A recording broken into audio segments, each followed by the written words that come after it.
سے درست نہیں ہوگا. کسی نے سوال کیا لاک ڈاؤن کے بعد کافی لوگ جاب لیس ہو گئے ہیں اور کئی لوگوں کے بزنسز بند ہو گئے ہیں. آلریڈی قرض کا بوجھ اور سورس آف انکم بند. امپلائمنٹ کیسے جنریٹ کرے, روزگار کیسے ملے, کچھ سجیشن دیجیے. دیکھیے لاک ڈاؤن کی وجہ سے میں جانتا ہوں بہت نقصان ہوا, اور ایک اندازے کے مطابق جو ابھی بتایا جا رہا ہے, جو ایسٹیمیٹ ہے وہ یہ ہے کہ یہ بیماری 1 سال یا اس سے زائد چلیں گی جو لگایا گیا تھا. اور اس کے بعد جو نقصان ہوگا جو لوگوں کو جاب کے اعتبار سے وہ یہ تھا کہ تقریباً 500 بلین to 1 بلین لوگ, مطلب 50 کروڑ سے لے کر 100 کروڑ تک لوگوں کی جاب چلے جائیں گی, اور لوگ بلو پاورٹی لائن آ جائیں گے, مطلب بی پی ایل کے نیچے اتر جائیں گے. جو آج بی پی ایل سے اوپر چلتے, پاورٹی لائن سے اوپر زندگیاں گزار رہے اپنے اپنے ممالک میں, چونکہ ہر ملک کی پاورٹی لائن الگ ہوتی ہے, یاد رکھیے, ٹھیک ہے. تو اس کے مطابق 1 بلین لوگ, تو ہم لوگ ظاہر سی بات ہے ایک اندازہ اگر لگائے موٹا موٹا, تو اگر 8 بلین اگر دنیا کی آبادی ہم مان لے, تو اس میں سے 1 بلین آبادی چلے جائے, مطلب دنیا کا 10% سے زیادہ لوگ جو ہے بلو پاورٹی لائن جانے والے ہیں, جابز لوز کرنے والے ہیں, اور مختلف مسائل ان کے ساتھ آنے والے ہیں.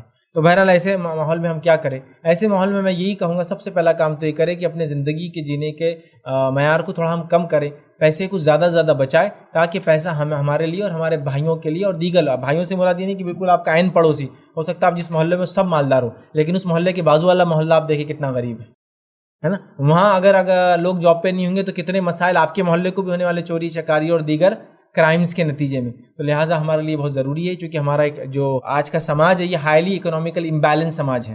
مالدار تو اتنا مالدار اسی کو, غریب تو اتنا غریب اسی کو انتہا نہیں. تو لہٰذا اس کو بیلنس کرنے کے لیے ہم کو اپنے اخراجات کو کم کرنا ہوگا, روزگار پیدا کرنے کے ذرائع وہ کرنا ہوں گے, حکومتوں کو ٹیکسز کم کرنا ہوں گے, نئے روزگار حکومتوں کو پیدا کرنا ہوں گے, لوگوں کو کچھ کام کاج سے لگانا ہوگا, کم سیلری پہ سے لوگوں کو کام ہم کو دینا ہوگا. ہم لوگوں کو اپنے امپلائیز کو نکالنے کے بدلے کوشش یہ کرنا ہوگی, اگر مجبور ہے کمپنی کی 100 امپلائی ہے نہیں چل سکتی اس کے وجہ سے, تو کوشش یہ کرے کہ آدھوں نکالنے کی مجبوری, تو کوشش یہ کرے کہ ہم آپس میں بات کر کے مل جل کر تنخواہیں کم کر لے سب, تاکہ وہ بھی کام کرتا ہے اور یہ بھی کام کرتا رہے. تو کچھ نہ کچھ سولوشنز کی طرف ہم کو بات کرنا ہوں گی. یاد رکھیں عربوں میں ایک طریقہ تھا, جب قحط ہوتا تو وہ لوگ کیا کرتے, اور اللہ کے رسول صلی اللہ علیہ وسلم نے کی روایت میں اس بات کو یاد بھی کیا تھا, اور اسی سے ایک سسٹم چلتا ہے پورے عرب ممالک میں, تکافل بولتے ہیں اس کو.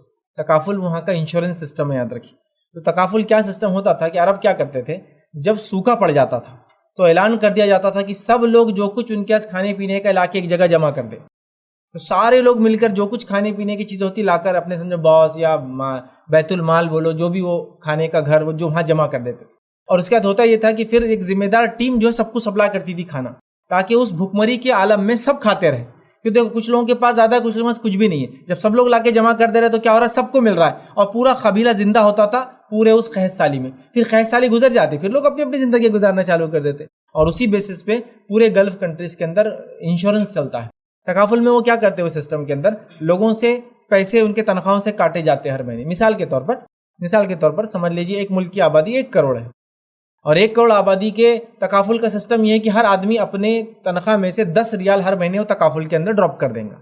تو 1 کروڑ لوگ جب 10 روپے تکافل میں ڈراپ کرتے ہیں تو 10 کروڑ ریال جمع ہو جاتا ہے تکافل کے اندر اس مہینے. اور ہر مہینے تکافل کا سسٹم جمع ہوتا ہے, جس سے پھر گورنمنٹ بھی اپنا پیسہ لگانا شروع کرتی ہے. اس پیسے کو کبھی جمع کر کے لوگوں کی مدد کیا جاتا ہے, کبھی انویسٹ کیا جاتا ہے, انویسٹ کر کے اس کا جو پروفٹ آتا ہے وہ بھی سسٹم میں ڈال دیا جاتا ہے. نتیجہ یہ ہوتا ہے کہ جب بھی کوئی بیمار ہوتا ہے, جب بھی کوئی ایکسیڈنٹ ہوتا ہے, جب بھی کوئی مشکل آتی ہے, تو اس ملک کے شہری کو کچھ بھی نہیں کرنا پڑتا, گورنمنٹ پورا اس کا علاج بھی اسپانسر کرتی. سنا ہوگا نا آپ نے, سعودی عرب میں فری علاج ہوتا ہے عربوں کا, عمان میں فری علاج ہوتا ہے عمانیوں کا, قطر جو ہے اس کے اندر میڈیسن میڈیکل فری ہے. تو یہی وجہ سے ہوتا, تکافل ہے. آپ کی سیلری سے نکال لے صرف کتنا 10 ریال, لیکن کیا ہوتا کہ پورے ملک کا پیسہ جمع ہوتا ہے, اس پیمانے پہ جمع ہو جاتا ہے کہ اتنے لوگ بیمار ہو, اتنے لوگ پریشان حال نہیں ہوتے, اور اسی پیسے سے آپ کی مدد, تکافل بولتے ہیں اس کو. آپ کا میڈیکل انشورنس بھی ہے, وہ آپ کا پراپرٹی انشورنس بھی ہے, وہ آپ کا لائف انشورنس جیسا چلتا ہے, لیکن وہ جائز اور حلال طریقے سے ہو رہا ہے. سمجھ رہے آپ؟ اسی لیے آپ دیکھیں گے عرب ممالک میں کبھی گاڑی کا اگر ایکسیڈنٹ بھی ہو, ہمارے پاس اگر ایکسیڈنٹ تو دور کیا ہوتا ہے, خروج بھی لگ جاتا تو کیا ہوتا ہے, آپ سمجھ, خروج بھی لگ جاتا تو کیا ہوتا ہے, وہاں ایکسیڈنٹ ہو گیا, 2 لوگوں کا ایکسیڈنٹ ہو جائے گا, گاڑیاں بھیڑ جائیں گی, اور اگر یہ چھوٹا موٹا ہی ہوگا ورنہ جنرل جانے چل جاتی ہے. بٹ ہو بھی گیا, گاڑیاں کافی خراب بھی ہو گئی, دونوں نکلیں گے, سلام کلام ہوگا, صحت وغیرہ کیسی ہے, ایک آدھ آدمی اگر نزدیک کوئی بقالہ ہوگا, اسٹور ہوگا جنرل, وہاں سے کچھ آپ کو جوس ووس لا کے دیں گا, پیو بولیں گے, دونوں بیٹھیں گے, دونوں فوٹو کھینچیں گے گاڑی کی, کہاں ڈنٹ ہوا, اپنے اپنے کمپنی انشورنس کمپنی کو بھیج دیں گے, کلیم ہو گیا اور سلام کلام ہوا. اگر لے جا سکتے تو گاڑی جائیں گی, نہیں تو وہاں پڑی رہیں گی, گورنمنٹ آ کے ٹو کر کے لے جائیں گے, اس چلے گئے دونوں. ہاں بس خروج بھی لگ جاتا تو کیا ہوگا, گاڑی کی خروج سے زیادہ اس کے منہ پہ خروج دیں گا دوسرا آدمی, ہے نا. اس کو معلوم ہے گورنمنٹ سب بیئر کرنے والی ہے، کمپنی سب ٹیک کیئر کریں گی، ہمارا وہ تکافل میں سب کورڈ ہے، ہماری گاڑی، ہماری بیماریاں، ہماری ساری چیزیں، وہ جائیں گے آرام سے اپنے گھر. یہ ہوتا ہے، یاد رکھیے یہ ہوتا ہے. سودی نظام میں بھی یہ چیزیں لوگوں نے کی، لیکن وہ سودی نظام ہونے کی وجہ سے اللہ کی لعنت ہوئی اس پر.